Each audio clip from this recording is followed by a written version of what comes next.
السلام علیکم ورحمۃ اللہ وبرکاتہ نحمدہ ونصلی علی رسولہ الکریم فاما بعد فاعوذ باللہ من الشیطان الرجیم بسم اللہ الرحمن الرحیم۔ میرے پیارے بہت ہی عزیز ساتھیوں اور دوستوں، آج ہم جو واقعہ سنیں گے وہ بہت ہی شاندار واقعہ ہے، قرآنی واقعہ ہے، ایک گائے کا واقعہ ہے۔ اللہ تبارک و تعالیٰ نے اس واقعے کی وجہ سے قرآن پاک میں ایک سورت نازل فرمائی، جس سورت کا نام سورت بقرہ ہے، اور سورت بقرہ کے معنی ہیں گائے والی سورت۔ بنی اسرائیل کا واقعہ ہے کہ بنی اسرائیل میں ایک بہت ہی نیک پارسا، ایک متقی پرہیزگار، اللہ کا ذکر کرنے والا، عبادت کرنے والا، اللہ کے احکام کو ماننے والا، اللہ کی حدود کو پہچاننے والا بہت ہی نیک اور صالح بزرگ موجود تھا۔ اس بزرگ کا ایک ہی بیٹا تھا جو نابالغ تھا، تو اس بزرگ کے پاس صرف میراث میں، وراثت میں صرف ایک ہی گائے کی بچیا تھی۔ تو جب مرنے کا وقت قریب آیا تو ایک جنگل میں جاتے ہیں۔ وہ بزرگ جانے کے بعد ایک جھاڑی کے پاس کھڑے ہو کر کہتے ہیں کہ اے میرے رب عز و جل، یہ بچیا میں تیرے حوالے کرتا ہوں، یہ امانت اس وقت تک اس امانت کی حفاظت کرنا، اس امانت کو رکھنا کہ جب تک میرا بیٹا بالغ نہ ہو جائے۔ وہ اسے چھوڑ کر آگے فوت ہو گئے۔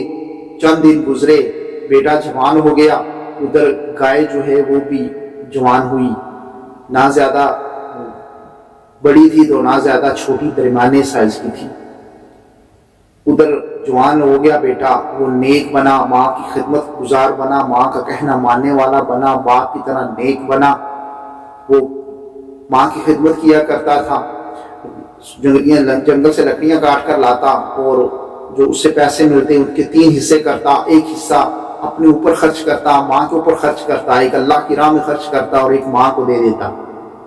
کچھ عرصہ کے بعد ماں نے کہا کہ بیٹا اللہ تیرے باپ نے میراث میں ایک گائے کی بچیا چھوڑی تھی، اور وہ بچیا فلاں جنگل میں فلاں جھاڑی کے پاس تیرے باپ نے اللہ کے پاس امانت رکھ دی تھی، اور جاؤ تم اللہ تعالیٰ کی پاک و مقدس بارگاہ میں اس جھاڑی کے پاس کھڑے ہو کر یہ دعا مانگنا کہ اے ابراہیم علیہ السلام کے رب، اے حضرت اسماعیل علیہ السلام کے رب، اے حضرت اسحاق علیہ السلام کے رب، جو میرے باپ نے امانت آپ کو سونپی تھی وہ مجھے لوٹا دی جائے۔ اتنی دعا کرنے کے بعد جب وہ یہ ماں نے دعا بتائی، وہ جنگل میں جاتا ہے، اس جھاڑی کے پاس کھڑے ہو کر انہی الفاظ کے ساتھ دعا مانگتا ہے، تو کیا دیکھتا ہے کہ دور سے ایک بچیا نظر آ رہی ہے، خوبصورت بچیا ہے۔ وہ آئی دوڑ کر اس کے پاس کھڑی ہوگی، اس نے بچیا کو پکڑا اور اللہ تعالیٰ کے اس امانت کو جو اس نے اللہ تعالیٰ نے لوٹائی تھی لے کر ماں کی خدمت میں حاضر ہو گیا۔ ماں نے کہا کہ بیٹا، یہ خوبصورت، یہ انوکھی گائے، یہ قیمتی گائے ہے، اسے جا کر 3 دینار کے اندر بیچ دینا، اور جب تک کوئی تمہیں گاہک ملے تو جب تک میں نہ کہوں مشورہ نہ دوں اسے بیچنا نہیں۔ تو ایسی وہ خوبصورت گائے تھی، انوکھی گائے تھی، چمکدار، اس کی چمڑی ایسی تھی کہ سورج کی شعائیں اس کے اندر سے نکلا کرتی تھی، ایسی اللہ تعالیٰ نے وہ خوبصورت بنائی۔ وہ گیا بازار میں بیچنے کے لیے۔ ان دنوں میں گائے کی قیمت 3 دینار تھی۔ تو جب بیچنے کے لیے گیا تو ایک فرشتہ اللہ تعالیٰ نے نازل فرمایا، بھیجا، کہا کہ جاؤ اور اسے اس طرح الفاظ کے اندر خریدو۔ اس نے کہا کہ میں یہ 3 دینار سے زیادہ دوں گا، شرط یہ ہے کہ تم ماں سے بات نہیں کرنا، ماں سے مشورہ نہیں کرنا۔ اس نے کہا کہ آپ مجھے جتنی اس سے بھی دگنی 10 گنا زیادہ دے دو، جتنا بھی دے دو، میں ماں سے مشورہ کیے بغیر یہ نہیں بیچوں گا۔ وہ ماں کے پاس آیا، ماں سے بات کی، سارا واقعہ سنایا۔ ماں نے کہا کہ بیٹا، وہ کوئی اللہ کا فرشتہ لگتا ہے، آپ جاؤ، جانے کے بعد آپ اسے کہو، مشورہ لو کہ میں اس وقت اس گائے کو فروخت کروں، بیچوں یا نہیں۔ اگر وہ کہے تو بیچ دینا، کہے تو نہ بیچنا۔ وہ گیا، اس نے کہا کہ میری ماں نے یہ کہا ہے کہ اگر آپ کہتے ہیں تو بیچوں، آپ کہتے ہیں تو نہ بیچوں۔ اس نے کہا، فرشتے نے کہا کہ اب بھی نہ بیچنا، بنی اسرائیل کی قوم آئے گی، بنی اسرائیل کے لوگ آئیں گے اور اس بچیا کی کھال کے اندر جتنا سونا بھرا جاتا ہے وہ بھر کر تم سے خرید لیں گے۔ کچھ ادھر دوسری طرف کیا ہوا کہ بنی اسرائیل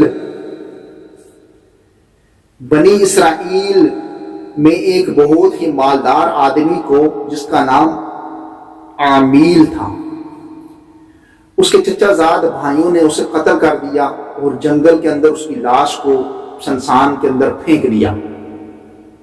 کسی کو پتہ نہیں چل رہا تھا کہ کس نے اس کو مارا۔ وہ بندے ڈھونڈتے لوگ جو ہیں بنی اسرائیل کے اللہ کے نبی حضرت موسیٰ علیہ السلام کی بارگاہ میں حاضر ہوئے اور قاتل کا پتہ پوچھنے لگے۔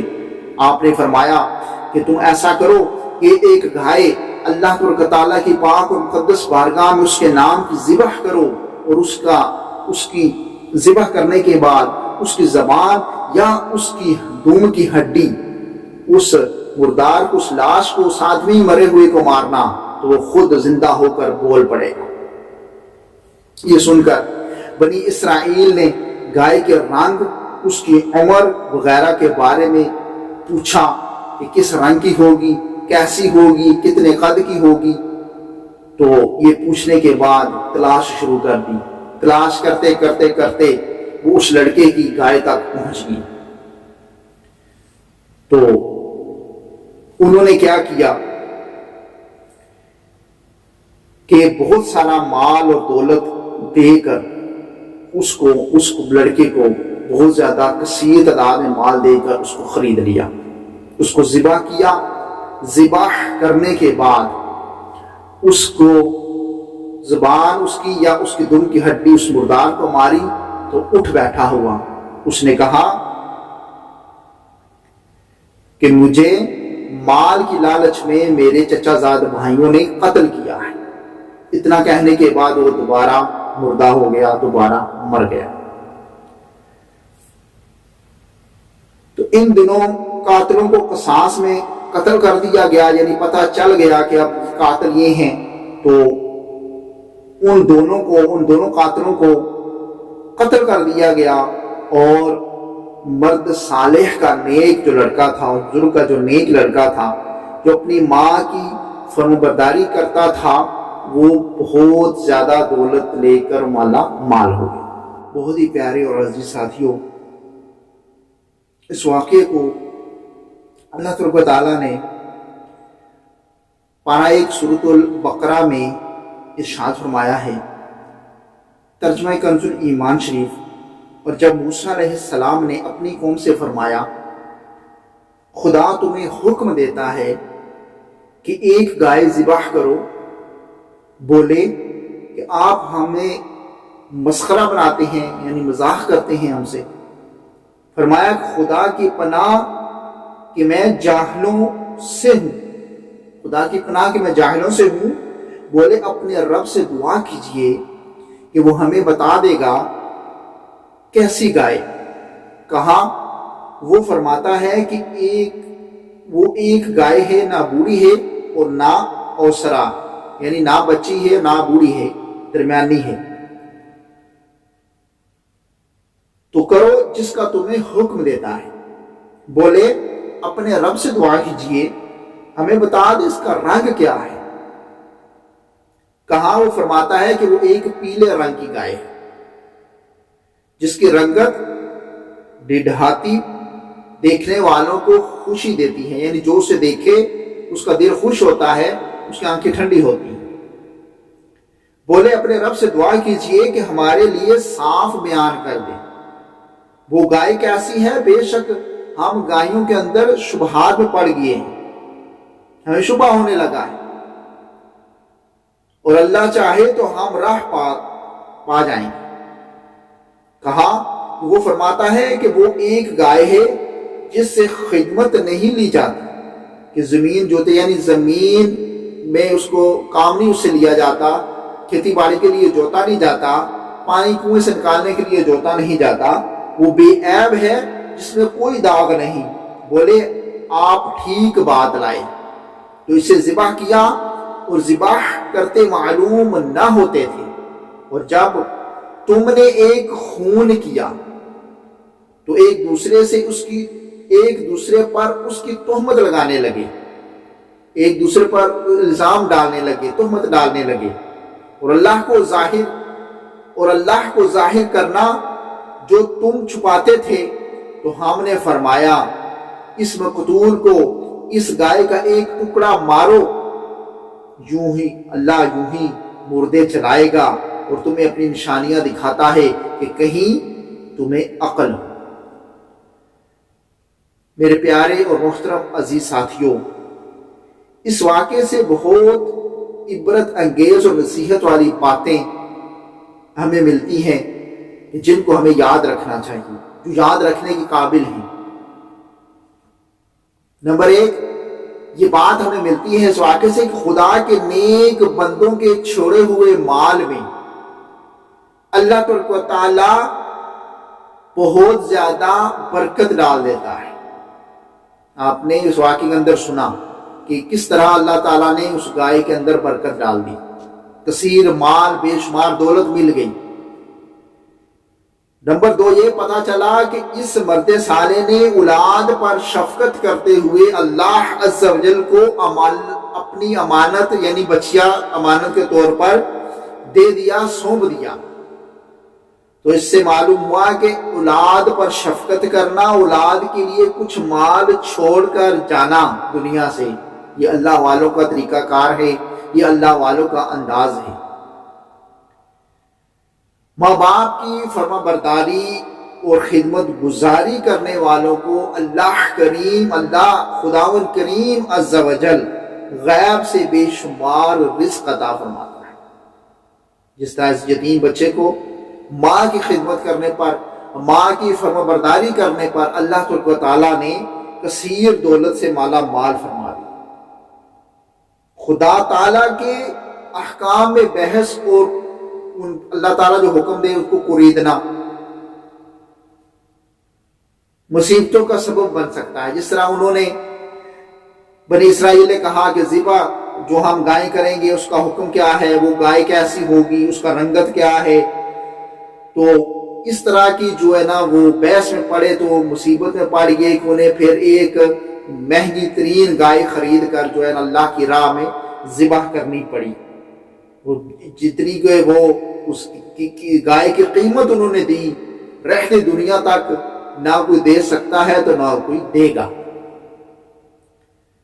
اور یہ بھی پتا چلا کہ جو اپنا مال اللہ تعالیٰ کی امانت میں سونپ دے، اللہ تعالیٰ کو امانت کے طور پر سونپ دے، اللہ تعالیٰ کی پاک مقدس بارگاہ میں امانت کے طور پہ رکھ دے، اللہ تعالیٰ اس کی حفاظت فرماتا ہے اور اس میں بے حساب خیر و برکت عطا فرما دیتا ہے۔ عزیزان گرامی، آج اگر بندہ کسی انسان کے پاس کوئی امانت رکھتا ہے تو کثیر مال کی وجہ سے اس کے دل کے اندر دشمن جو ہے، اللہ کا دشمن ہے، ہمارا دشمن ہے، شیطان وسوسہ ڈال کر اس پر قابض ہونے کے لیے کوشش کرواتا ہے اور کروائے گا کہ یہ ہو گیا، یہ ہلے بہانے کروائے گا۔ لیکن اللہ کی بارگاہ میں جو چیز ہم سونپ دیں گے وہ ہم اسی طرح لیں گے، بلکہ اس کے اندر خیر و برکت اللہ تعالیٰ ڈال دے۔ یہ بھی پتا چلا کہ جو اپنے اہل و عیال کو اللہ عز و جل کے سپرد کر دے، اللہ تعالیٰ اس کے اہل و عیال کی ایسی پرورش پاتا ہے، ایسی دیکھ بھال کرتا ہے، ایسا ان کا اہتمام کرتا ہے رہن سہن کا، جس کو کوئی سوچ بھی نہیں سکتا۔ امیر المومنین حضرت علی رضی اللہ عنہ کا قول مبارک ہے، فرمایا کہ جو پیلے رنگ کا جوتا پہنے وہ ہمیشہ خوش رہے گا اور اس کو کوئی غم نہیں ہوگا، کیونکہ اللہ تعالیٰ نے قرآن پاک کے اندر اس پیلے رنگ والی گائے کے بارے میں فرمایا تھا کہ وہ دیکھنے والوں کو خوش کرتی ہے۔ اس نسبت سے فرمایا کہ جو پیلے رنگ کا جوتا پہنے گا اس سے غم پریشانیاں دور ہوں گی اور اللہ تعالیٰ اس سے غم دور فرما دے گا۔ اللہ تعالیٰ کی بارگاہ میں جو چیز ہمیں خرچ کرنی چاہیے وہ بھی اعلیٰ سے اعلیٰ ہونی چاہیے، اپنی من پسند کی ہونی چاہیے۔ اور اس واقعے سے بہت سے ہمیں پھول ملتے ہیں کہ جو بھی اپنا گھر بار اپنے اہل و عیال کو اللہ کے سپرد کرے گا تو اللہ تعالیٰ اس کی حفاظت فرمائے گا۔ ماں کی خدمت کرنے سے کیا صلہ ملا، اس سے ہمیں پتہ چلا۔ اللہ کے احکام پر پورا اترنے سے ہمیں کیا صلہ ملا، یہ پتہ چلا۔ تو جو نیک اولاد باپ نے چھوڑی ہوئی اولاد کے لیے وراثت تھی، میراث تھی، اس کے اندر کتنی برکت اللہ تعالیٰ نے عطا کر دی۔ تو ہمیں بھی چاہیے کہ ہم رزق حلال خود بھی کھائیں، کمائیں اور اپنی اولادوں کو بھی کھلائیں۔ اس میں رزق حلال میں برکت ہوتی ہے۔ تو اللہ پاک سے دعا ہے کہ اللہ تبارک و تعالیٰ ہمیں رزق حلال کمانے کی، کھانے کی توفیق عطا فرمائے۔ آمین بجاہ النبی الامین صلی اللہ تعالی علیہ وآلہ وسلم۔